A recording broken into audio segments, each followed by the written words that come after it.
Hi there, it's Ann and Phelim from the Ann Phelim Scoop. Hello. I'm Ann McElhenney. And I'm Phelim McAleer. And we're married. Yeah. So this could be a bit of a problem. So today, we're actually going to be joined today by Kristy Swanson, the very fabulous Kristy Swanson, to talk about the FBI Lovebirds, which was released this week.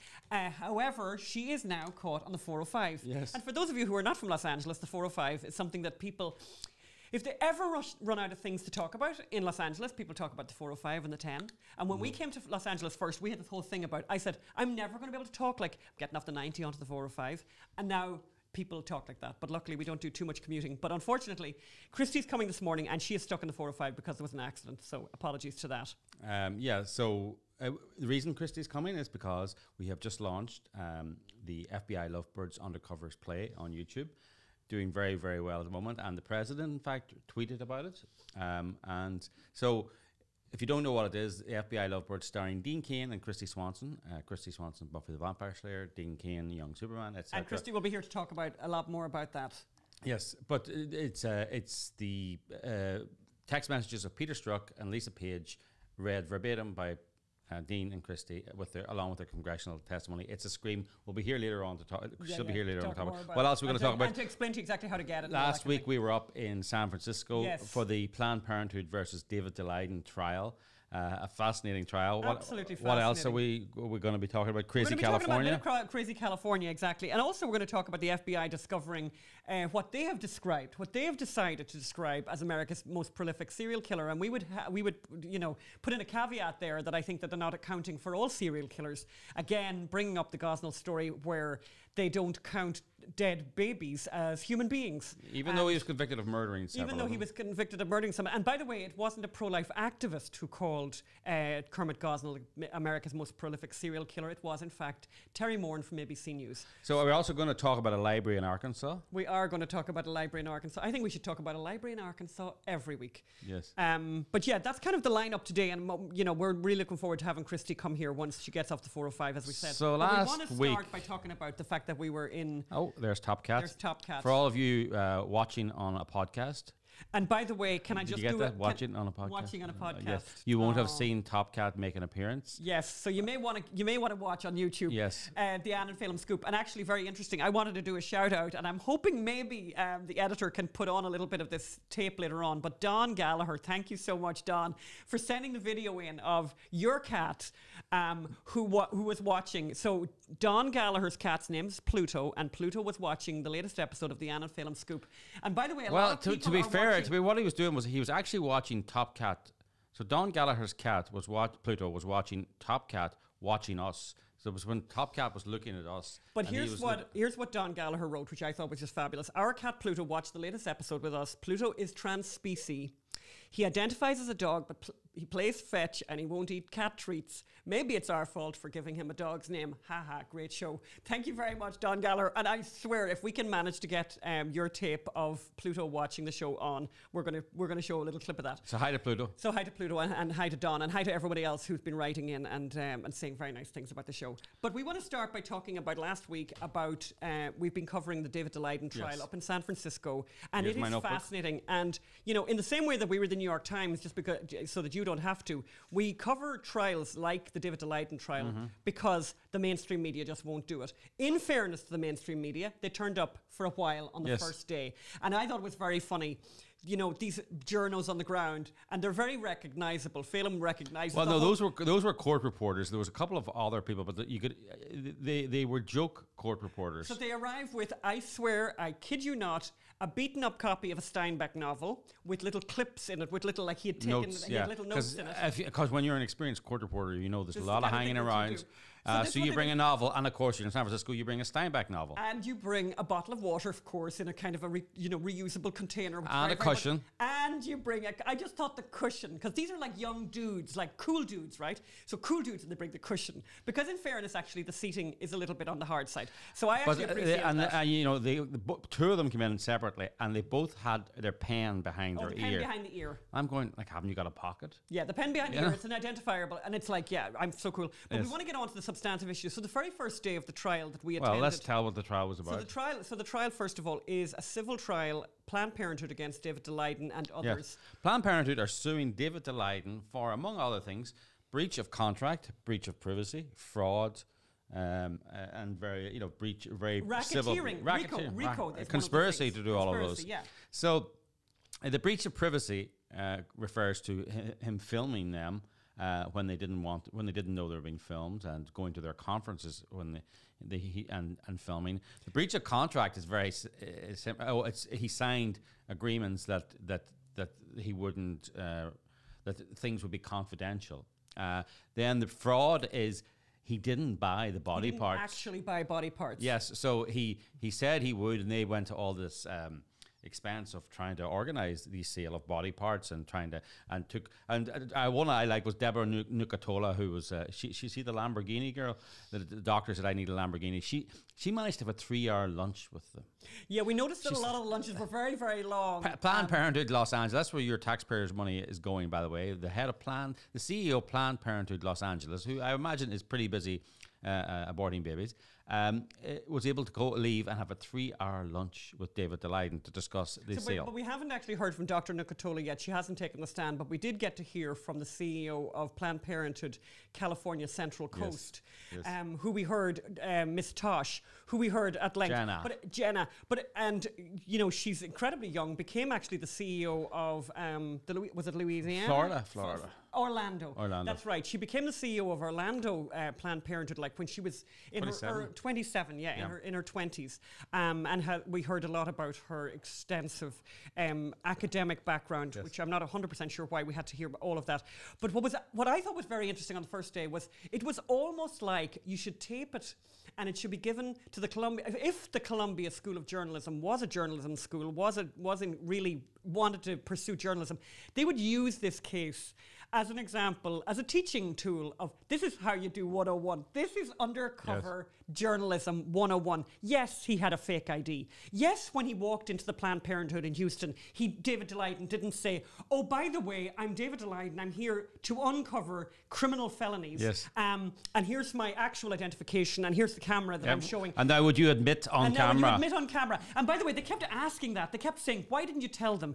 Why didn't you tell people who you were? You concealed your identity. So you are not allowed to film anyone in California where they have a reasonable, or record anyone in California where they have a reasonable expectation of privacy. Yes. So David's defense, and it has been the defense of most journalists up to now, and you see it every night on NBC4 Los Angeles where they do undercover, doctors selling opioids, and it's if you suspect a criminal felony, a violent felony, on a person is about to be committed, or another thing is if it's somewhere where they don't have a reasonable expectation of privacy, like a restaurant or a hotel lobby. So if someone came in here and started filming, obviously this is our home office. Secret space. But there's a camera there, right? So we're not really, that'll be an interesting one because it is our home, right? But there's 2 cameras here and a microphone. So we don't really have a reasonable expectation of not being recorded. Correct. But anyway, David, they were very clear that they were invited into Planned Parenthood offices and facilities on many occasions in California, they were invited, and they didn't go because of the fact that they knew it would be a closed door situation. Yeah, where they so they only met these people in crowded, busy restaurants with people milling around, and we were shown footage of waiters coming over, filling glasses, whilst they discussed the sale of body parts. On the face of it, and case law would suggest that they don't have a chance, but see, the judge should have thrown that out. The judge is unfortunately biased, in my opinion. The judge is not, not biased, but he's not. He is not being fair. He's not helping. He's not following the law. In my belief, he should not have allowed the breach of privacy case to go forward because it's established, settled law that a restaurant you don't have an expectation of privacy. And especially when you look at the videos, the waiters were filling up the water bottles and they didn't lower their voice, they didn't change the subject, they didn't say, let's stop talking now. So that's their defense for that they didn't have a reasonable expectation of privacy. All the other things, including the privacy as well, there's the other defenses that they were going to prevent commission of a violent felony. Yes. And they were asked, how did you know this? So the one of the lawyers started to list 10 pieces of research that David had done in advance of this Which they presented all of this evidence of what. Well, they tried. They tried to do, of what David had discovered and investigated in advance that made him very comfortable that what he was going to do in this undercover video was uncover a violent felony against a human. And boy, was that guy shut down quicker than a. Whatever. And by the way, from our point of view, it's amazing because the word Gosnell was mentioned, and the moment Gosnell was mentioned, the judge was like, it was like electric. He was like, we will not go there. We will not allow this. And it's hilarious. So he allowed one of the examples was the Mike Wallace program from ABC 2020. Which used undercover video to show the sale of body parts by Planned Parenthood. So he allowed this journalist's work to be. I mean, that journalist, by the way, is under no oath and no obligation to be accurate. But he wouldn't allow a court case where the defendant was found guilty of 3 murders, where there was rules of evidence, where there was a judge presiding. So. It's ridiculous to allow journalism, and I'm a journalist and all, but I'm not an officer of the court. I don't swear an oath, to be honest. I don't face perjury if I put out dishonest journalism. Anybody in a courtroom does. They face the possibility of jail. So if you want an example, a rock solid example, you should exclude the Mike Wallace and allow the Gosnell. But the problem is the Gosnell goes. They did not want the jury to know the Gosnell story. And it was interesting. The other thing that I thought was amazing, like there were so many instances of things so reminiscent of what we discovered during the Gosnell trial and things that happened in the Gosnell trial. So one of the things that happened repeatedly, and I was literally like looking at Phelim saying this is unbelievable, was a repeated thing of this is not a case about abortion. This is not a case about abortion. The judge was saying that, and this is not, and he was instructing the jury, be very careful. This is not, we don't, it doesn't matter what your opinion is on the issue of abortion because this is not about abortion. And he's at pains to emphasize that continuously. And in order to do that, he is constantly suppressing the videos that David actually wants to use in his defense. Because during, obviously they're saying, the plaintiffs are saying, you did all these terrible things. And the only defense available to David is that he was investigating what he suspected to be a violent felony. And of course, what they say in those conversations describes a violent felony, and yet the judge won't allow those. But the judge is shutting down anything to do, any reason why they might do the videos. I mean, in that list of 10, they talked about the Stanford study, where published in a Stanford review, scientific review, was, I think the person was describing some great heart research that they did, but to do it, they needed a baby's heart to research on, and it was very clear, and they actually made it clear, but they sort of mentioned it in passing without realizing the significance of it, was that to get the heart they needed, the heart needed to be beating whilst it was removed, that for some scientific reason, medical reason, and that meant that the baby was alive whilst the heart was removed. Yes. So David had that study, and they started to describe that study, and that stopped. And I remember the judge said here, each of these, it should be a paragraph rather than a novel. Yes. And I'm listening going, like, why? Why not? Yeah, no, I want the novel. Why not have the novel? And how dare you say this shouldn't be a novel? I mean, if it's evidence, if you're allowing it in as evidence, if it was in the Stanford Scientific Quarterly or whatever it was, why not have a novel on it? And the jury get bored about it. And if it's not evidence, if it's not proper evidence, then the jury will resent it and not pay any attention to it. But to suddenly say there's certain evidence you can only talk about a little, it's very strange. I'm going up there this week. Yes, I was going to say that there are other defendants other than David, including Sandra Merritt, who worked with David. Yes, and I just loved it. I think a lot of you guys would love to know, because we hear about Sandra Merritt a lot and we never see her. And I thought it was just amazing to just let you guys know. She's a 66-year-old granny. And they said, like, if she wasn't doing this, what would she do? What does she like to do in her spare time? And she genuinely likes embroidery. She likes to sit on her couch and do embroidery and watch her shows and stuff like that. And so you had this picture of this lady who took the stand, who has, I think, some bad arthritis. She was walking with a cane. And, one of those, a real granny-looking woman, by the way, and I mean that in a beautiful way, like, big face in her. And as she talked about, she has these grandchildren who she just adores. And but here's what she decided to do instead. So she went ahead and worked with David, flew around the country, used this fake ID, sat during those lunches, asked those difficult questions. Also, sat in went to conferences 10 hours a day, 12 hours a day, completely in character. Oh yeah, and that was by the way, I just a quick mention of this, and I know we've got very little time today to do this, and we will be talking about this case over the next while. But another thing that David did, just to show you again, 101 journalism, undercover journalism, he created a vocabulary sheet for the people in the team that would things you should never say at an abortion conference, and things you should say. So the trigger words that if you use them, whoa, you'd get caught, like baby. Yeah. Baby. And baby is a trigger word. If you use the word pro-life, you have to use air quotes and mockingly laugh. Sneer, sneer. Yeah, if you say the word pro-life, you go pro-life. Yes, that's what you got to do. But I thought on the list, baby was one of those trigger words. Never use baby at an abortion conference. It was an amazing. They'll work out that you're not one of them. It was an amazing couple of days. But Sandra, you can see where are our videos? They're on AP Scoop or Gosnell. I'm asking. Our videos. The videos we did videos from the trial. Oh yeah, so all our videos are on the AP Scoop Facebook page. Yeah, yes. So people can go there and see some of the pieces that we did. And by the way, one of the things that we're going to do today, and we're going to put them up right now, we're going to show you, just to give you, because as I said, we're going to talk about the David Daleiden trial over the next few weeks, and we'll be there. Phelim is going back this week again. To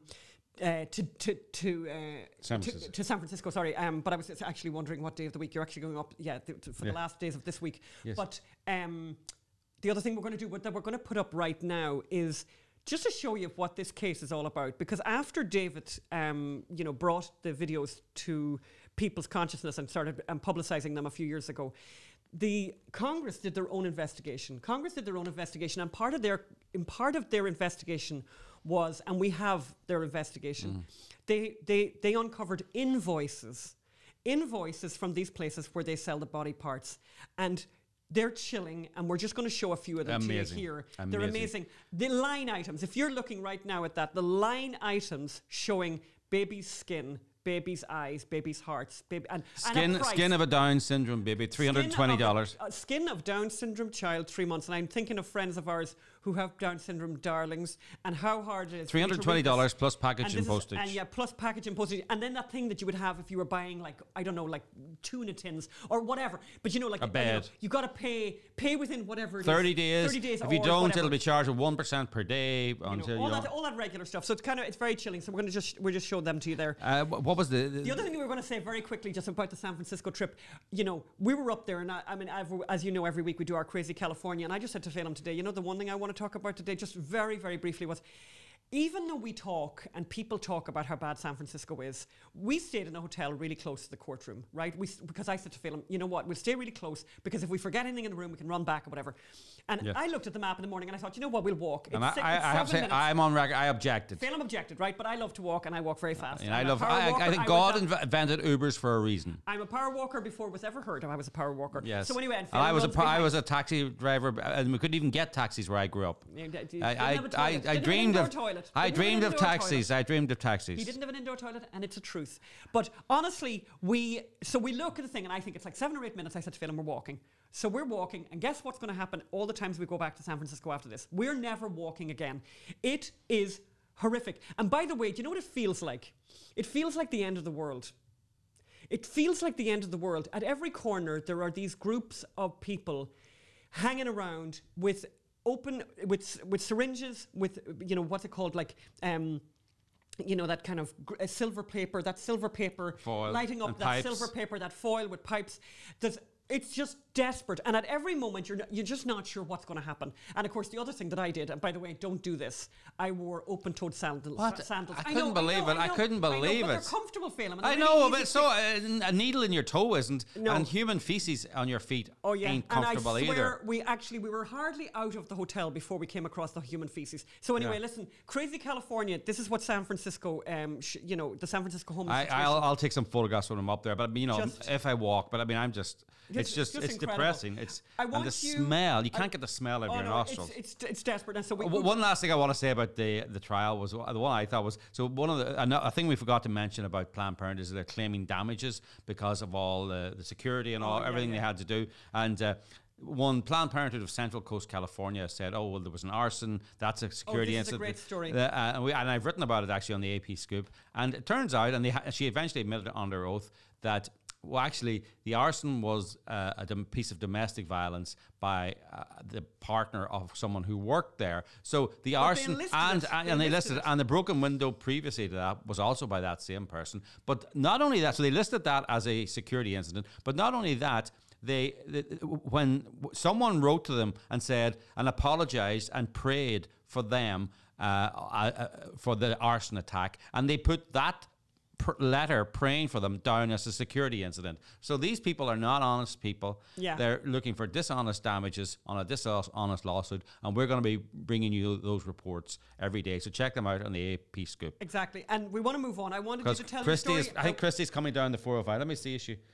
Okay, so she's nearly here. And then just before Kristy comes, I just want to very quickly mention the story that we mentioned at the top of the show, which was the story of Sam Little, who, as I said, the FBI have now decided is the most prolific serial killer in the United States history. So he's confessed to 93 murders to the FBI, and there's tape of that. We'll show a little bit of that tape.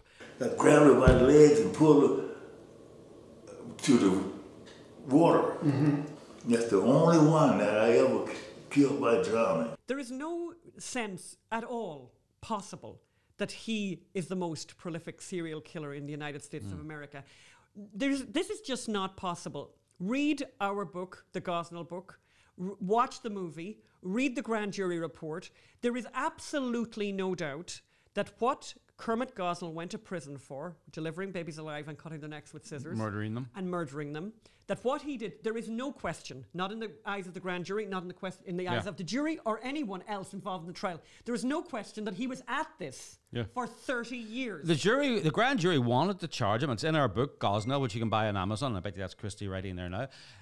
The grand jury wanted to charge Gosnell with hundreds of murders, but the police force in Philadelphia wouldn't let them because it would spike the homicide statistics. So, I mean, he is not the number one serial killer. A little point, which is kind of irrelevant, but not. Remember, there was this whole thing that serial killers were all white.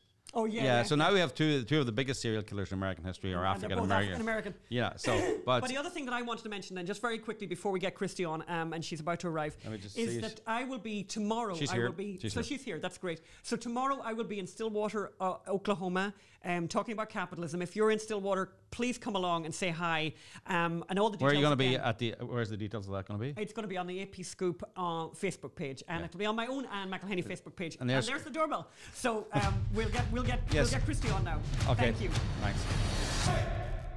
Hello, everybody. And we are very lucky now that we are joined by Kristy, who has come off the 405.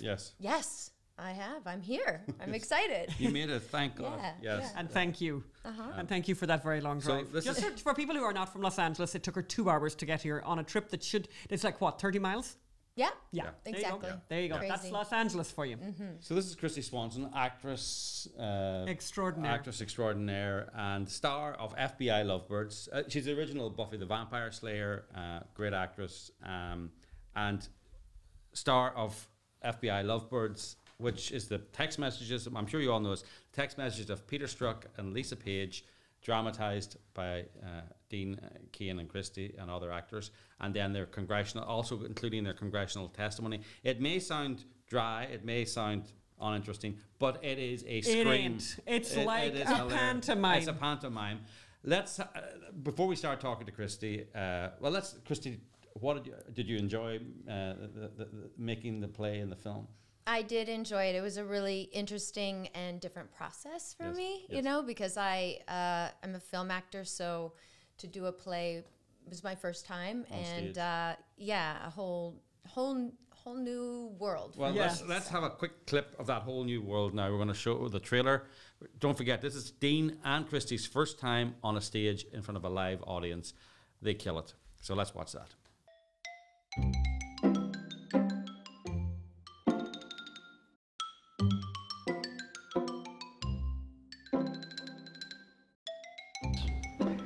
I have heard that you are regarded as the #1 counterintelligence agent in the world. Comment on that?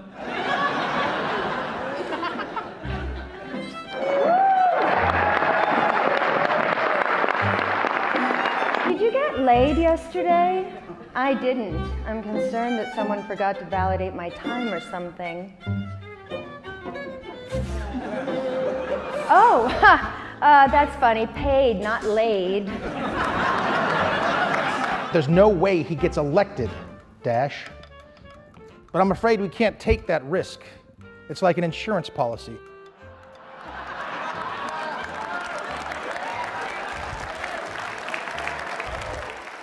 God, Hillary should win 100 million to 0.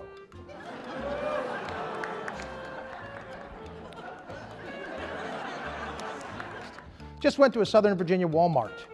I could smell the Trump support. Vomit. Vomit. Vomit, vomit, vomit. You can come hang out in 4012 with me. I have remnants of Cubota chips and salsa. It's going to be a Clinton-Trump race. Unbelievable. What? Exclamation point, question mark, exclamation point, question mark, question mark, question mark.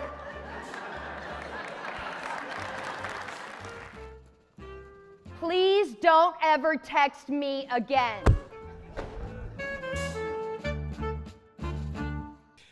People just loved your performance, Kristy. I mean, you were just, I mean, you have extraordinary, exquisite comic timing. And I don't even know if you kind of nearly knew that in terms of stage work, because as you said yourself, you're more traditionally known as a movie actor. And I can tell you, and I think you probably had some nerves about being on stage, but my God, I'll tell you, nobody noticed that when they saw you performing. Yeah. Can you tell us a little bit about that? I had huge nerves. It was, when Dean Cain called me, because he had heard about your project, and he thought... That noise, by the way... Sorry, is another cat. No, that noise is Scaredy Cat trying to get out, which is... Just talk among yourselves. Talk among yourselves. Okay. So keep going, sorry. So, Dean my called jaw you up. dropped. Well, when he called me and told me what the project was, and we would be reading the testimonies and the text messages of Peter Strzok and Lisa Page, my jaw dropped for two reasons. One was, what a amazing, brilliant idea. This has to be done. Thank you. Absolutely. Thank you. But then he was asking me to do it with him, and my jaw dropped because I was like, wait, I can't read it like in front of a live audience. Sure. Like major fears for me, just because I'm dyslexic and I have reading disabilities, and how am I going to overcome that? And with the support of Dean, my husband, several friends of mine, and my coach, I just worked it and found a way to overcome it. And I actually was very relaxed when I went out there. And can I just say thank you, by the way, for just sharing that about the dyslexia, because I think you will give a lot of people a lot of solace and a lot of confidence by realizing that you did that and that you were so successful. And they can watch, by the way, how well you did, because obviously we all know people who suffer with dyslexia and have those nervousness, have that confidence issues on occasions. So thank you very much for sharing that. Appreciate it. I, to be honest, I expected, and I suppose this, the director and all of you guys, it was by the way, it was a staged reading, and if you guys had sat up there with the scripts in front of you on a on a bandstand, like a lot of stage readings. I've been at stage readings. It's 5 people on deck chairs, they don't move, and they don't move, and they read, and it's brilliant, right? And I was, I'd have been very happy with that. But what you guys did, the movement and the staging and the, and this chair is for the office, this chair is for home, this chair is for the Congress. I mean, it's just amazing. It was a play. And what was interesting? The other thing that I thought was fabulous was, so Molly Hemingway, obviously, who we all know, and Molly Hemingway was there in the audience the night that we shot this. She knows everything about this. And she knows everything about this. Like, and she said that she sat down and she, in her, I think she may have shared this with you, but she sort of said, God, I really hope that they end with the line that you end with, because she knows the text messages really well. But she brought up a point. She said she found something in your work with Dean that she didn't read and hadn't noticed, but then was revealed because of what you guys did, which was a love story, which was actually the love story, the humanity of it, and the fact that actually, your character Lisa Page was more in love with him than he was in, and also, by the way, and there were some moments that are so well done of basically Peter Strzok throwing Lisa Page under the bus. Yeah. I mean, there's a lovely moment, that lovely moment where it's like, Andy thought your idea was great. Sorry, I couldn't give you credit for it. Yes. Or whatever. Yeah, that was so good. that he had literally gone to the meeting, told your great idea, Lisa Page's great idea, and then wouldn't say, oh, by the way, that's Lisa Page's great idea, the legal counsel. And I just thought that was very revealing, very much, a lot of humanity there. Yeah. And, it was interesting because, there's nothing, Dean got to see Peter in his testimonies. So he had something to work with as far as, I don't know, just his character, his emotions, gestures, all that kind of stuff. And there was, all of Lisa's was behind closed doors. So there's no interviews of her out there. There's nothing. There's some photos, but there's no understanding her personality. Any way to find the emotional detail. So I really had to dig and work it within the words of the things that she was saying, and really it's just the arrogance. Really, everybody who knew her told me just arrogant, both of them, completely arrogant. They were well matched then. They were well matched. I thought a lovely human detail, which I don't know if you know, but that we were told Scaredy shown. Scaredy has, by the way, Scaredy has appeared. So this is you're very privileged. Scaredy does not appear often because he is a scaredy cat, but he obviously trusts you. But Lisa doesn't want to see what you've just been showing there, Scaredy. So lie down there. Yes. Just calm yourself. But I think a lovely detail that I think was inspired by your performance, by the way. We found out that Lisa Page, was this original photograph that was shown all the time when people talked about her. It was in all the newspapers. Then we announced that you would be Lisa Page, and of course, obviously, you're far too good looking, right? And so basically, Lisa Page put out a new photograph of herself where she looked a bit better or whatever, a bit more attractive. Yeah. And I just thought it was quite funny and quite human and kind of pathetic, actually. But obviously, everyone was mentioning the fact that you and Dean are far too good looking to play these roles. But people when we had the premiere, basically, which was on a Monday night. Yeah, YouTube. Right, people were on YouTube were like just going nuts, and we're having so much fun because it's funny, but it's also very depressing. It's very depressing that these people were talking the way that they were. It's tragic, absolutely tragic, and I don't know how we found a way to find humor in it, but I guess that's good to get through it. I had heard that there was a former FBI agent in the audience that was incredibly affected by it, and he had so much anger over what had happened with them, and he was able to see a new light of it and find some peace. Yeah, which I thought was incredible. He was actually there with his daughter, by the way, who's also an FBI agent. I mean, in the light of this Ukraine CIA whistleblower, I mean, there was a time when you thought that the CIA and the FBI were above politics; they were straight arrows. And you see, Peter Strzok, as a congressman said, some people have described you as the most brilliant counterintelligence, counter-espionage agent on the planet, right? So this is the creme de la creme of the intelligence community, plotting an impeachment, openly talking about organising the impeachment of the president for political purposes. And so that would bring what this CIA whistleblower, that maybe put a little bit of perspective at the rot that's at the heart of the intelligence community. And I think if we can get this out to as many people as possible, people will, and maybe journalists, although maybe they won't, maybe they'll adopt the appropriate amount of skepticism that these people deserve, because when you see what goes on behind closed doors, I mean, you cannot take these people seriously as non-partisan people. Yeah. I think the swamp has many veins and vines. Yes. Yeah. So, do you want to go back on stage then? I mean, you seem to enjoy it.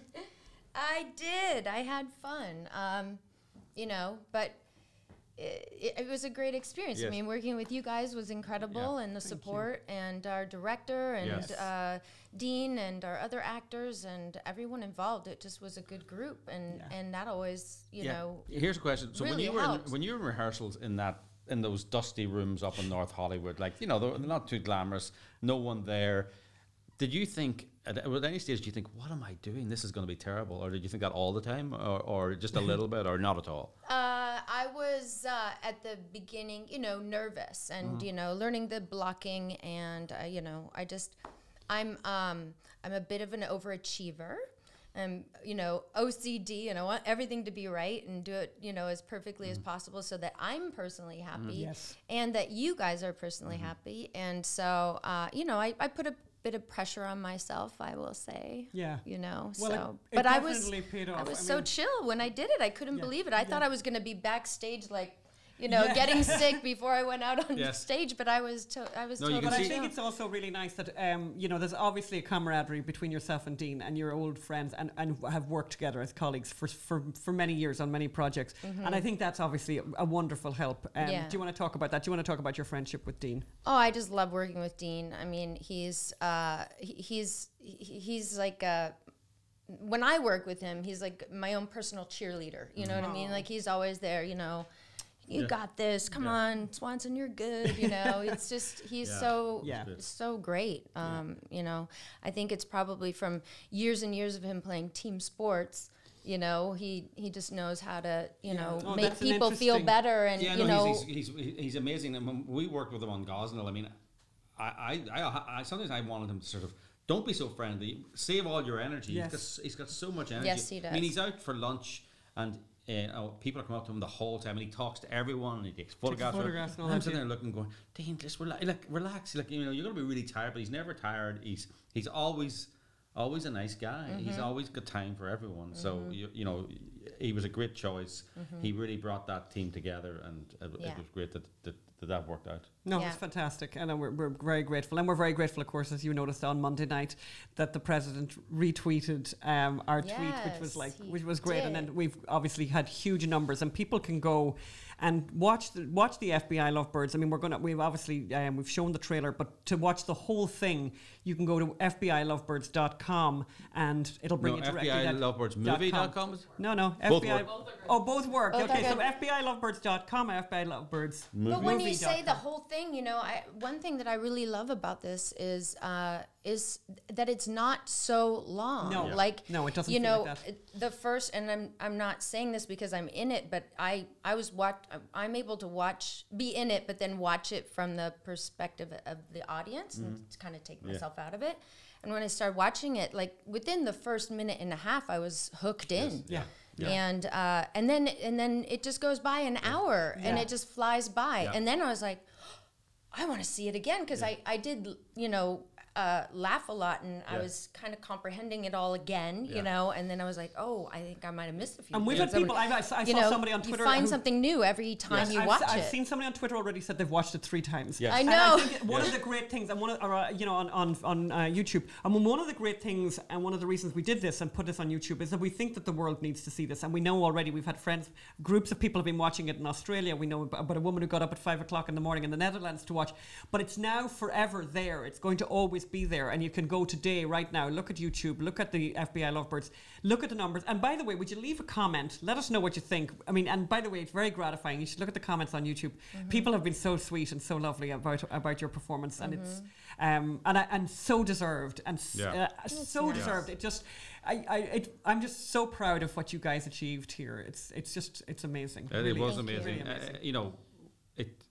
We'd never worked before together, and it's like, and as you say, do it again. But you hadn't done the stage before, and you just came out, and that was one thing that did strike me. Was the moment you came out, you were obviously relaxed. Yeah, you were in charge. Or maybe you're a very good actress, and you. Yes, I was faking that I was relaxed. But you could. I was acting on top of acting. Yeah, you could clearly see that you were enjoying it, and it wasn't like you got into it, enjoyed it. You just you came out, and I mean, it was a great audience too. Now, my God, the audience. Was I crazy, said to myself before I came out, I said, okay, Kristy, this is it. Here we go. Yeah. And I walked right out the stage. And they were, oh my God, they were so no turning back. I think, but I also think, I mean, one of the things that we talk about a lot on this podcast is, that the left are very good at doing this kind of thing. So they did the Bueller report. They're going to do the Bueller report again here in October in Los Angeles.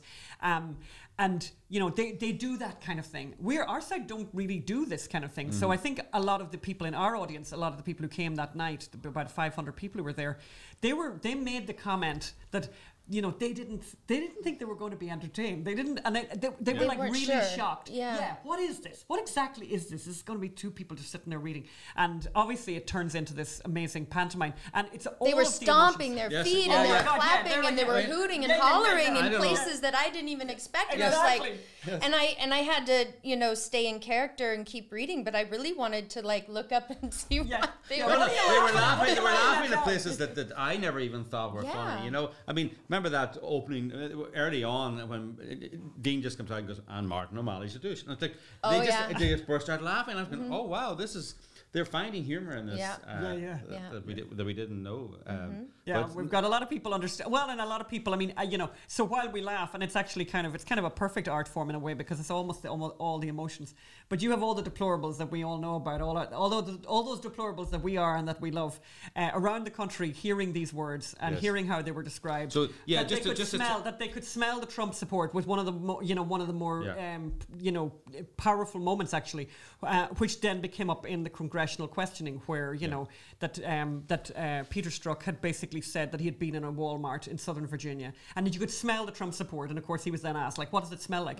But you know, I mean, we all know what that means. We all know what he means by that. So you have this very senior, incredibly senior officer, the man who started the Russia collusion investigation. You have that man saying that people who voted for Trump smell. You know, and we know what he means by that. That he has this huge animosity to these people that we know that we are ourselves. And I think it's great for people to hear that and to know that. It's scary, and what we do with it going forward is kind of a question. But I think it's really important that people know that. And somehow, you know, these reports were made public, but it's hard for people to read. People don't have time. Just to be clear, the play is verbatim, so there's no drama added. There's no characters added. It's all either the text messages of Strzok and Page, or they're being questioned about those text messages in this closed door congressional testimony. We got the transcripts of the congressional testimony. We amalgamated the two. So everything you see there was said under oath, or even better, in a private text message between two people who never dreamed that those text messages would become public. And boy, are they honest, and boy, are they revealing. You know, and people are most honest when they're talking, like, and that obviously comes out in the play, that they're very honest. If you're talking to your lover, you're going to be very, very honest. And what they say is, I mean, it's deeply disturbing. And I think when we're talking in times when Democrats are talking about impeachment, this isn't very important that this will be part of the conversation, that this is the background to all of this stuff. That's the truth. The truth can't hurt. The truth can't hurt. So what are you going to be, what are you working on next? What's your next project? I have a surprise cameo coming up. Oh, good. Okay, well, we'll be watching out for that, and we'd like to... I can't say anything, but it is coming out soon. Okay. And then I just did a film, Just Another Dream, in Detroit, which Dean is also in. Very good. We don't interact much, but he's in the film as well, and that was a good experience. And so you're keeping busy, and I know you've got your son as well, who needs to be picked up, by the way. So we're going to be wrapping this very quickly. Get him from school. But I wanted to ask, we ask all of our guests a couple of questions just about themselves, and one of the questions we always ask people is like, what would be their favorite recipe? And we talked about this earlier, and I think you make a very fabulous, fabulous chili. Well, I love hockey. I love football. I especially love this time of year is football. So I've actually, even the last 2 weeks, I'm like, I've got to make my chili again. I've got to, get the chili going. I've just been so busy, but I just love doing it in the crock pot, and the family loves it. And anything special going into your chili that we should know about? That you're willing to I call it game day chili. I ask them what they want. Sometimes I'll make it a vegetarian, so it's just about peppers and beans and stuff. Okay. But sometimes they like it with beef or pork or turkey, whatever they feel like. You don't throw a can of beer in there, do you? No, I don't. Okay. That's the Irish. That's Irish chili. That's on the side. Yeah, the Irish chili. We always have to have some kind of an alcohol has to be added. Alcohol to the mix infused, and that's the people as well. So and my husband likes to make the shepherd's pie. Oh, of course he's Canadian. Yeah. Yeah, he loves it's the to British make thing. that. It's the British thing. Anne had never heard of shepherd's pie. Well, your father maybe liked shepherd's pie. Excuse me, this is a complete lie. Anne's father was kind of brought up in England. She doesn't like to talk about that. I love and therefore he shepherd's pie. loved shepherd's pie. And then I think that's really why she married me, was because I loved shepherd's pie as well, really. Possibly. Yes. Well, I like it. It's good. So we aren't going to hold you up because we know you've got to go and pick up your son. Well, thank you for coming on, Kristy, and thank you for doing FBI Lovebirds Undercovers. Thank And you can watch FBI Lovebirds on YouTube, and it'll be there forever. And I want to say thank you to all of you for all your messages on Twitter and on the YouTube channel. I've been reading all your notes and messages, and I love it. And thank you so much. Oh, that's great. Well, thank you. Thank you so much. Okay, bye. And that's the end of the Ann Phelim Scoop for this week, and we'll be back next week. Check the Facebook page, AP Scoop. And keep in touch.